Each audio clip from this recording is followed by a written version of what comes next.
people unnecessarily suffer because they're unwilling to have the conversations that they should have. And then some people say, well, I'm just trying to stay in my lane, mind my own business, not bother anyone, or just not engage in a conversation it's just too hard to deal with. At the same time, they complain about not being connected, not being able to communicate, not being able to trust somebody that they really would like to trust.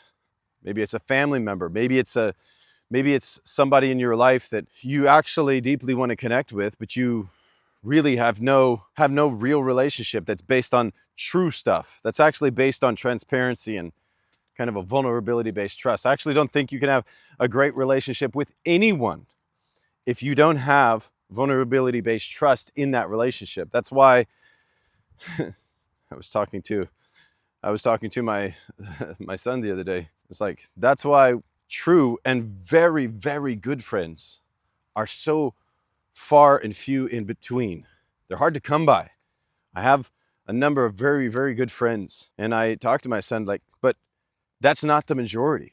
The majority is of people are people that cannot carry on. They cannot get to truth in a conversation in a level that you can get to the root and build trust. And when you can't do that with a person, you'll never be able to have a deep, enduring relationship. And so I'm a proponent of getting to the truth of the matter and actually having the hard conversations, having the uncomfortable conversations. And here's an example. For example, if you have a family member and I don't know, you just got disconnected and you kind of are around each other, but you never actually deal with the issue, the elephants in the room. And you can't deal with the elephants in the room because you can't trust how they're going to react when you discuss the elephant in the room. All right, so the scenario is that you have a family member and you can't get to a vulnerability-based trust level of communication with them because maybe your history, maybe things that have happened in the past.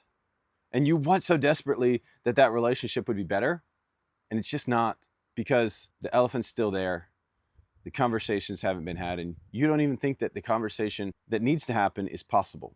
If you don't have the conversation, that hard one, that you've kind of been avoiding for a while, maybe some years, and you've always been waiting for that phone call that's never going to come, they're never going to call and say, hey, I'm so sorry, I realize now how wrong I was, and I realize we need to talk about this right now so that we can get this out of our way of our relationship, so that we can grow together. That call's never coming. But what you can do is you can have a conversation, although challenging, although painful, although very risky, also has great potential. And John Maxwell said that if you're not willing to be in a state of risk, you're never going to enjoy the state of improvement. And I wholeheartedly agree with that, because in order to improve the relationship, in order to make things better, you're going to have the hard conversation.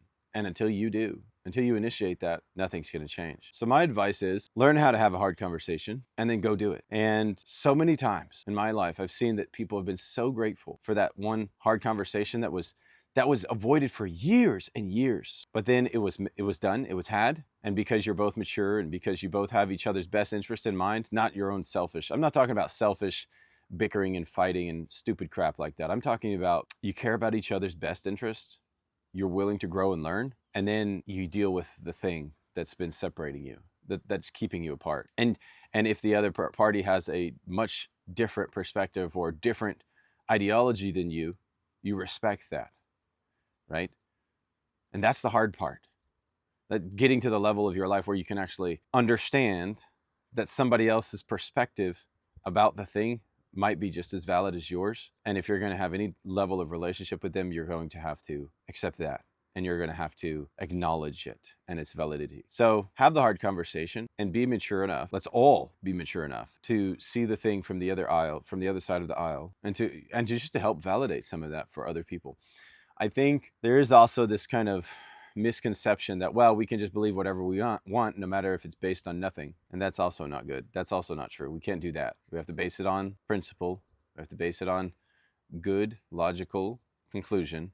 We don't just get to do whatever the heck we want. We actually have to make sure that when we make the conclusions, when we have the conversations, that we don't just start getting into no man's land of anything about any feeling about anything goes. It has to be something that's meaningful and truthful and based on a principle, and then it goes. Otherwise, It's just a feeling, and feelings are fleeting, and feelings lie. So I don't know. I thought I'd just put this video out because I think it's very important for so many people who want healed relationships, who want healed productivity in their teams, who want healing across their connections, but they're not ready to allow principle-based thought and logic and kindness to be part of the conversation, and they're not ready to have the uncomfortable conversation.